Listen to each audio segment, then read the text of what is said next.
दोस्तों स्वागत है आप सभी का एक बार फिर से आपके अपने YouTube चैनल पर। दिन भर की बड़ी खबरें, मुख्य समाचार आप लोगों के लिए लेकर के आए हैं।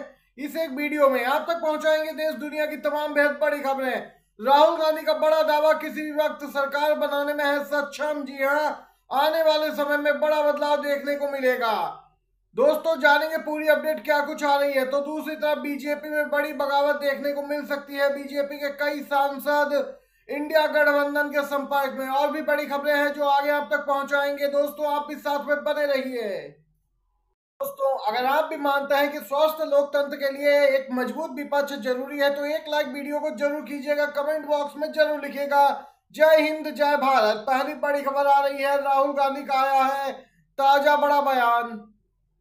छोटी सी गड़बड़ी एनडीए सरकार को गिरा सकती है। राहुल गांधी बोले सत्तारूढ़ खेमे के लोग हमारे संपर्क में हैं। जी हां, राहुल गांधी का बड़ा बयान। राहुल गांधी ने एक बार फिर से भाजपा और पीएम नरेंद्र मोदी पर हमला बोला जोरदार तरीके से। राहुल गांधी ने कहा कि 2024 के आम चुनावों के बाद लोकसभा में संख्या बहुत कमजोर हुई है बीजेपी की, और छोटी सी गड़बड़ी भी एनडीए की सरकार को गिरा सकती है।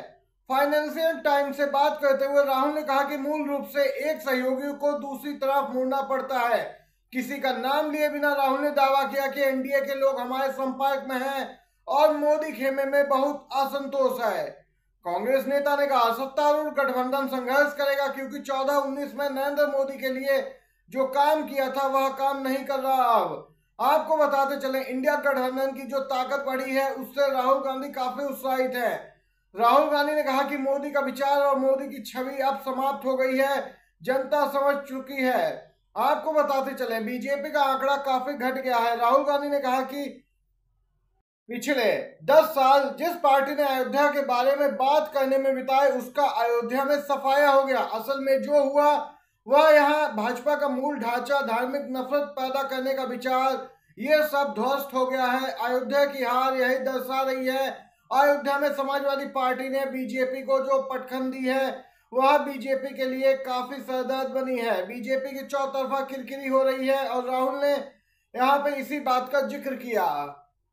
वहीं दोस्तों दूसरी तरफ लोकसभा विधानसभा चुनावों में करारी हार के बाद ईवीएम पे भड़के हैं आंध्र के पूर्व सीएम जगन मोहन रेड्डी। मतपत्रों के इस्तेमाल पर जोर दिया। जी हाँ, ईवीएम पे लगातार सवाल उठ रहे हैं। इसी क्रम में जो सामने खबर आ रही है निकल के, उसमें आपको बताते चले वाईएसआरसीपी के सुप्रीमो वाईएस जगन मोहन रेड्डी ने चुनावों में ईवीएम के इस्तेमाल पर सवाल उठा दिए हैं।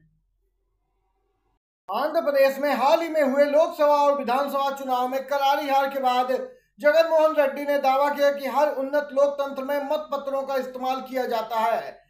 वहीं उन्होंने लिखा दुनिया भर में लगभग हर विकसित देश मतपत्रों का इस्तेमाल करता है ईवीएम की जगह। ईवीएम इस्तेमाल नहीं होती। उन्होंने आगे कहा कि हमारे लोकतंत्र की सच्ची भावना को बनाए रखने के लिए हमें भी उसी और बढ़ना चाहिए। जगन मोहन रेड्डी ने कहा जिस तरह से न्याय केवल होने से नहीं होता बल्कि दिखना भी चाहिए, ठीक वैसे ही लोकतंत्र भी केवल कायम नहीं होना चाहिए बल्कि दिखना भी चाहिए। यहाँ पे तमाम बड़े नेता ईवीएम पर सवाल उठा रहे हैं। इससे पहले राहुल गांधी, अखिलेश यादव आदि यहाँ पे सवाल उठा चुके हैं। चुनाव आयोग हमेशा की तरह अपना रटा रटा बयान लेकर आया कि ईवीएम में कोई खराबी नहीं है, पूरी तरह से सुरक्षित है। लेकिन जिस प्रकार से वोटों की धांधली की गई, कुछ ही वोट के अंतर से भले ही यहाँ पे एनडीए के उम्मीदवारों को जिताया गया हो, उससे सवाल उठ रहे हैं। तो दूसरी तरफ जगन मोहन रेड्डी का ये बयान आया है। बता दें विधानसभा चुनाव में जगन मोहन रेड्डी की पार्टी वाईएसआरसीपी को केवल 11 सीटों पर ही संतोष करना पड़ा है।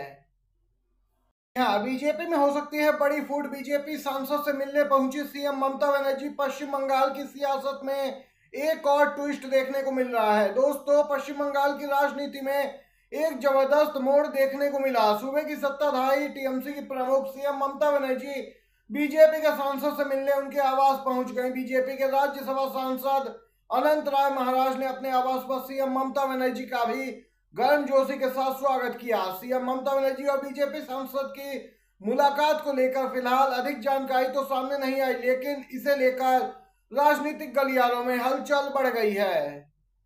टीएमसी दावा कर रही थी कि 3 लोकसभा सांसद भी उनके संपर्क में हैं। आपको बताते चले टीएमसी का ये दावा कहीं सच न साबित हो जाए, ये टेंशन बीजेपी को जरूर है। आपको बता दें अनंत पश्चिम बंगाल से बीजेपी के टिकट पर राज्यसभा पहुंचने वाले पहले नेता भी हैं। और सीएम ममता बनर्जी से इनकी मुलाकात यहाँ पे काफी कुछ जाहिर कर रही है। टीएमसी यहाँ पे स्पष्ट है, बड़ा खेला करने की तैयारी में है बीजेपी के साथ।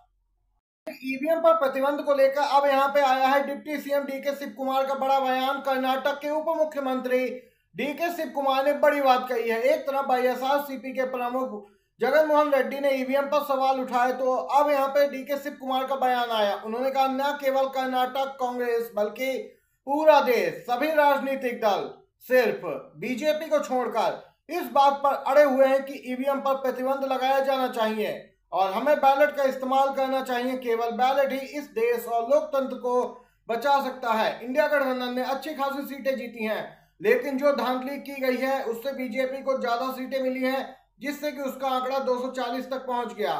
और आपको दोस्तों बताते चलें, बड़ी खबर निकल के आ रही है हरियाणा से। हरियाणा के पूर्व मुख्यमंत्री और कांग्रेस नेता भूपेंद्र सिंह हुड्डा का बयान आया। बोले विधानसभा चुनाव के लिए कांग्रेस पार्टी पूरी तरीके से तैयार है। दोस्तों उन्होंने बड़ी जानकारी दी। बोले हमें लोकसभा चुनाव में जो वोट शेयर मिला है उसके आधार पर हम कह सकते हैं कि राज्य में कांग्रेस सरकार बनाने जा रही। हमारी पार्टी में कोई गुटबाजी नहीं है, गुटबाजी भाजपा में है। उन्होंने आम आदमी पार्टी के साथ गठबंधन पे भी अपनी राय रखी। बोले आपके साथ राष्ट्रीय स्तर पर गठबंधन था, राज्य में विधानसभा चुनाव के लिए फिलहाल आम आदमी पार्टी से कांग्रेस का कोई गठबंधन नहीं है। देख सकते हैं पूर्व सीएम भूपेंद्र सिंह हुड्डा का ये बड़ा बयान आया है। वहीं दोस्तों दूसरी तरफ आप सभी को बड़ी जानकारी बताते चलें, ईवीएम पर आया है संजय सिंह का भी बड़ा बयान। ईवीएम पर एक आप नेता राज्यसभा सांसद संजय सिंह का बड़ा बयान आया है। तमाम नेताओं ने ईवीएम पे अपनी राय रखी, प्रतिक्रिया आई सामने। चुनाव आयोग को सामने आना पड़ा जवाब देने के लिए। अब यहाँ पे आप सांसद संजय सिंह का बड़ा दावा, अगर सुप्रीम कोर्ट के निर्देश से दोबारा काउंटिंग हो जाए तो यहाँ पे भाजपा सरकार गिर जाएगी। संजय सिंह ने बड़ा आरोप लगाया है धांधली का। संजय सिंह ने ईवीएम पर सवाल उठाया है। ईवीएम पर लगातार विपक्षी नेता सवाल उठा रहे हैं। सवाल इसलिए उठ रहा है क्योंकि बीजेपी की जितनी सीटें आई हैं उससे भी कम सीटें उसे मिलनी थी, लेकिन बेईमानी करके सीटें जीती गई। दोबारा काउंटिंग हो जाए तो भाजपा की सरकार ही गिर जाएगी। सुप्रीम कोर्ट से यहाँ पे निर्देश की मांग की गई है। संजय सिंह ने ये बड़ी बात कही है। महाराष्ट्र में दोस्तों होने हैं विधानसभा चुनाव और अजीत पवार खेमे के 19 विधायक बदलेंगे पाला। संपर्क में है कई शरद पवार के पोते का बड़ा दावा। जी हां, आपको बता दें एनडीए में खलबली मची है। शिंदे गुट और अजीत पवार गुट एनसीपी के कई नेता यहां पे पाला बदलने की तैयारी में है। एनसीपी शरद पवार गुट के नेता रोहित पवार ने बड़ा दावा किया। उन्होंने कहा राज्य विधानसभा के आगामी मानसून सत्र के बाद महाराष्ट्र के उप मुख्यमंत्री अजीत पवार के नेतृत्व वाली सत्तारूढ़ एनसीपी के 18 से 19 विधायक उनके पक्ष में आ जाएंगे। कई विधायक शरद पवार साहब के संपर्क में हैं। आपको बताते चले रोहित पवार ने कहा कि कई एनसीपी विधायक हैं जिन्होंने जुलाई 2023 में पार्टी में हुए विभाजन के बाद कभी भी पार्टी के संस्थापक शरद पवार और अन्य वरिष्ठ नेताओं के खिलाफ गलत बात नहीं की और यहां आने के लिए वापस तैयार हैं। ईवीएम को लेकर दोस्तों एक और अपडेट अभी अभी सामने निकल के आई है। करीब 1 दर्जन उम्मीदवारों ने चुनाव आयोग को आवेदन देकर ईवीएम और वीवीपैट जांच की मांग की है। जी हां, ईवीएम का मामला दिन पर दिन गर्माता जा रहा है। लोकसभा चुनावों में हार का सामना करने वाले प्रत्याशियों ने ये मांग की है।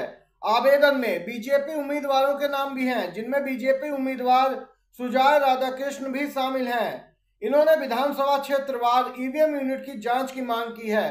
अब यहाँ पे आप सभी देख सकते हैं विपक्ष के ही नहीं बल्कि भाजपा कैंडिडेट्स को भी यहाँ पे नतीजों पर शक है। जैसा कि आरोप लग रहे हैं ईवीएम पे, तो बीजेपी के उम्मीदवार भी इसमें पीछे नहीं है, उन्हें भी यहाँ पे ईवीएम पे पूरा शक है। देख सकते हैं दोस्तों, ये आज दिन भर की बड़ी खबरें थी, मुख्य समाचार जो आप तक पहुंचा है। वीडियो अच्छा लगा हो तो लाइक कीजिएगा, शेयर कीजिएगा। आप सभी का बहुत बहुत धन्यवाद।